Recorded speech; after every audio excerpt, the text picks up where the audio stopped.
please remember to leave a like, a comment, share the video about, and if you haven't already, subscribe. Thank you.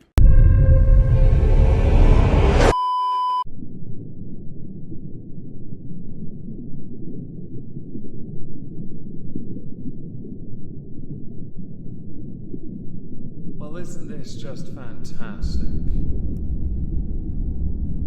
Captain's Log, Subdates 230119.4. I'm not overly comfortable reinforcing the Arcadia as much as we have, but as Subfleet exclusively buy all their anal beads from the spoons, I need to seize control of this high-value commodity export. Hello everyone, welcome to the exhibition of stupid people. Today we are going to start with the Brit Awards. The Brit Awards is a music industry award thingamajiggy, akin to that of the Grammys but the UK version of it. Last year, they ditched gendered categories for male and female solo artists, and Adele won it. When she won, she indicated that she was very proud to be a woman, something which if Adele had said she was proud to be a man, many people would have responded with, that's misogyny. Remember, one rule for me but not for thee, and we as a society must not champion the men, because the men are the evil of the world. Well, this year, rather amusingly, the Brit Awards announced their Artist of the Year nominees, and people couldn't help but notice a lack of inclusivity apparently. It's not like the Brit Awards effed around and then found out. And the people did by extension because they were pushing for this. Not that anyone was watching the Brit Awards in the first place, the numbers have been tanking for years. Go figure, you do a good job and we don't care. So after deciding to ditch gendered categories in an effort to be more inclusive, the Brit Awards are facing scrutiny now that this year's nominees for Artist of the Year don't include any women. I would argue Harry Styles is as close as it gets these days. The annual showcase of British musical artists debuted its new policy last year. They replaced the female and male solo artist categories with the gender-neutral Artist of the Year in an attempt to be more inclusive. It went down like a lump of lead, but there is a point there to it. The gender of the person singing doesn't really matter, does it? A statement regarding the change said this change was meant to award artists solely for their music and work, rather than how they choose to identify or as others may see them. The nominees for this year's Artist of the Year include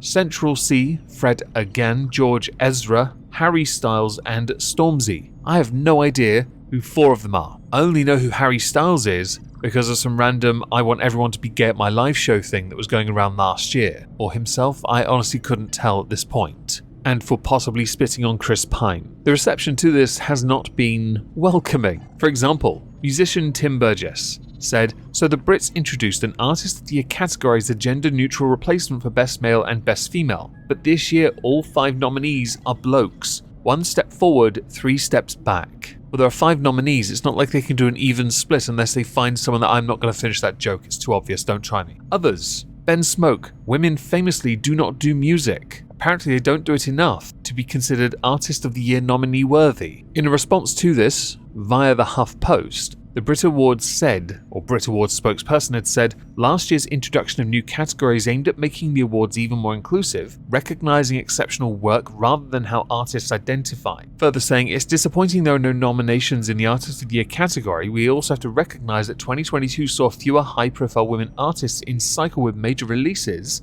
as was the case in 2021. Laura Snapes for The Guardian wrote an article titled, All Male Best Artist Category Reveals Wider Music Industry Sickness. Yes, it's called The Women Are Being Lazy Last Year or Taking Time Off and Not Making Music That Stood Out Enough. But of course, at the same time, you must have an equal representation at all times, which is what someone else has suggested where they now need 10 nominees in the gender-neutral category. Because what you want isn't the 10 best nominees or the 5 best. No, you want the 5 best nominees and 5 tokens. Affirmative action, apparently. Can you imagine being that sad that you were essentially participation award worthy at best? The merit of what you did not stand out enough last year comparative to those who have been nominated. That does not mean there is a music industry wider problem. No, it means there just weren't enough good female artists to be considered worthy of the Artist of the Year award. If you so desperately want the award to go to a woman, either get off your asses and write some banging tunes, or go back to male-female categories. and then have Artist of the Year as a separate category, because watering it down even further is totally going to work. Or, again, you're going to like this one. It's new and innovative. Accept that you're not always going to be the winner, because these articles come across, and those who've responded to it, in the area of sore loser worthy, I must look like goodest virtue signaler. How embarrassing. As we're in the ballpark of musicians, we're going to insert Madonna, who recently announced a 40th anniversary world tour. Yay, that's showing it. A tweet that did its rounds, and did its rounds for good reason, because people can't apparently tell the difference between reality and parody, was this one. Madonna is 64. This is what good, clean living does.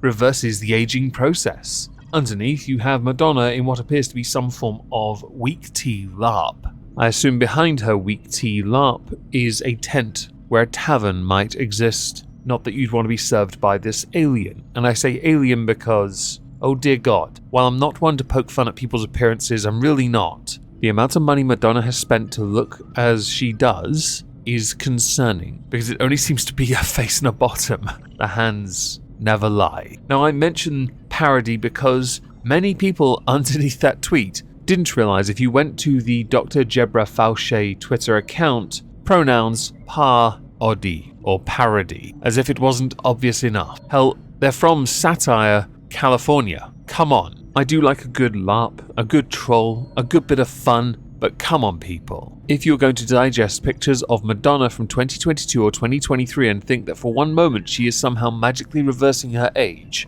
and that somebody also thinks that that is possible, you might be the problem. Although, that confusion, which invariably ends up with you being quite angry as well, is absolutely fantastic on toast. So next we're going to talk about Just Stop Oil. There are new plans courtesy of the UK government to widen police powers for disruptive protests. The reason this ties back to Just Stop Oil is because they found a number of loopholes, because they got smirked. They had someone within their ranks who had just enough mental acuity to realise, if I look at the law and simply push what the law says at present, I can, in fact, appear to be breaking the law when I am in fact not breaking the law. Which means I can disrupt vital services, I can disrupt the local peasantry and oikery. The new government plans could allow the police to shut down protests before they cause serious disruption. That sounds very Minority Report, preventing a crime before it happens. Very Captain America the Winter Soldier as well. I'm not a fan of it as a concept, to be honest. Downing Street have said, that's where the Prime Minister resides, or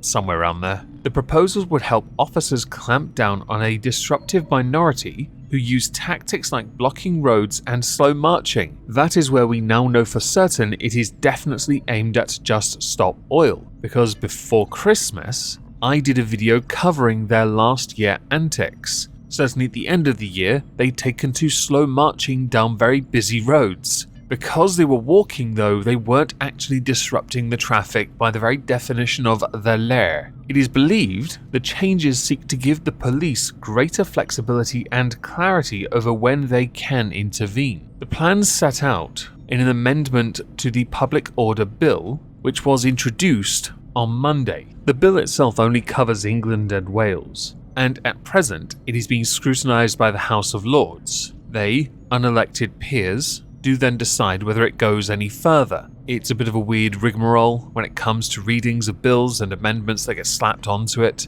The Prime Minister believes this is a good idea, because he's also adding things like those who protest when they work for the NHS. The issue here is, if he is allowed to get something like this through, he could in effect shut down many different types of protests, many different types of strikes, and I think that's bad, because it contradicts and undermines the very freedoms we should and are entitled to. So when the human rights group Liberty say this amounts to an attack on the right to protest, actually there's a point there. A very valid one. Constantly shutting down all pre-existing loopholes to suit you being in power and wanting things to be as seamless as possible doesn't come across as very democratic, it comes across as very authoritarian. Prime Minister Sunak had said that the right to protest is a fundamental principle of our democracy. Here's the kicker though. But this is not absolute. A balance must be struck between the rights of individuals and the rights of the hard-working majority to go about their day-to-day business. we cannot have protests conducted by a small minority disrupting the lives of the ordinary public. The right to protest is a fundamental principle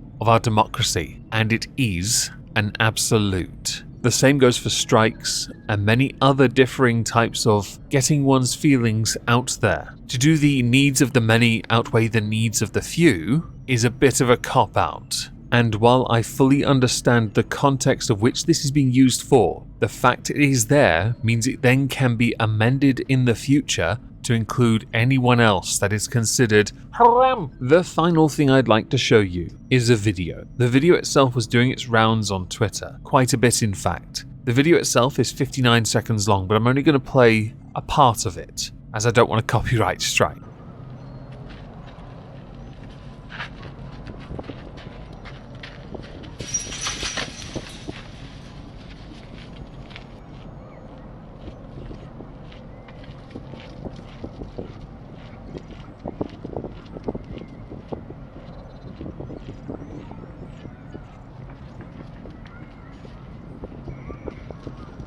He later was arrested and booked on suspicion of felony animal cruelty and willful abandonment of an animal. For the remainder of this video, this picture of this bitch is going to stay on the screen. The positive to come out of this is that KO, the dog, was sent to an animal shelter and was not injured, mercifully not injured, by this Nimrod. The ending to the story for KO, though, that is positive is that KO was adopted by an Orange County woman who had learned of the incident, because it turns out we step up when, well, we see things like this. It's why many people for a while have been calling for Foodie Beauty's cat BBJ to be rehomed because of how useless and mistreatful she is and how feckless Pete's is. People like you, dickhead, are not worthy of the love of that pet, of that dog, that cat, any pet in fact. You should be blackballed for life. I have held a very simple perspective and view for a long time when it comes to crime. If you commit such acts on a human, you go to prison. I apply the exact same to those that do it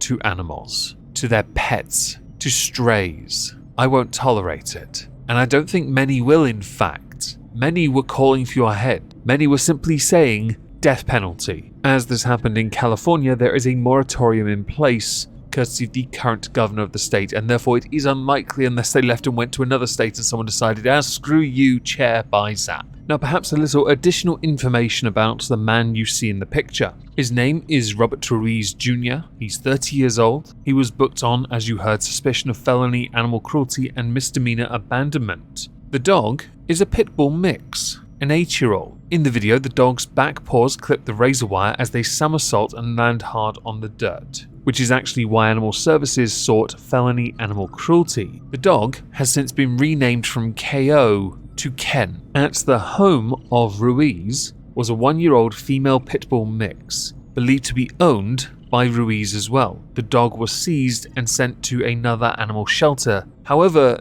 there is also a belief that Robert Ruiz Jr. abandoned another dog, which Animal Services are desperately trying to find. Pricks like you don't deserve the love of a pet, or any human being for that matter. Ken is the goodest of boys, and Ken deserves the bestest of lives for being the goodest of boys. And I hope that the female 1-year-old female pit bull mix you had also gets a loving home. Pit bulls are fantastic dogs. If you paid a bit more attention, you would have noticed that dog was trying to get out to go back to you, because their loyalty to you was unquestioned, even after you breached their trust. So if I have my way, you go in an ISO cube and are perpetually subjected to the penetrator from Saints Row 4.